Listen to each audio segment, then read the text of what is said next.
মরে যায় 25-এ, তারপর মরে গিয়েও বহুকাল বাঁচেছে। কিছু মানুষ মরে যায় 25-এ, তারপর মরে গিয়েও বহুকাল বাঁচেছে। শৈশবের স্বপ্নগুলো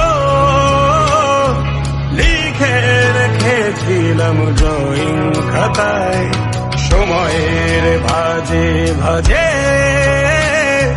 হারিয়ে ফেলেছি সব স্মৃতির পাতায়।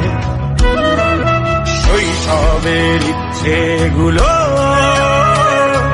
কখন ভুলেছি করিনি খেয়াল, আমার ছোট্টবেলার সামনে তুলেছে কে অদ্ভুত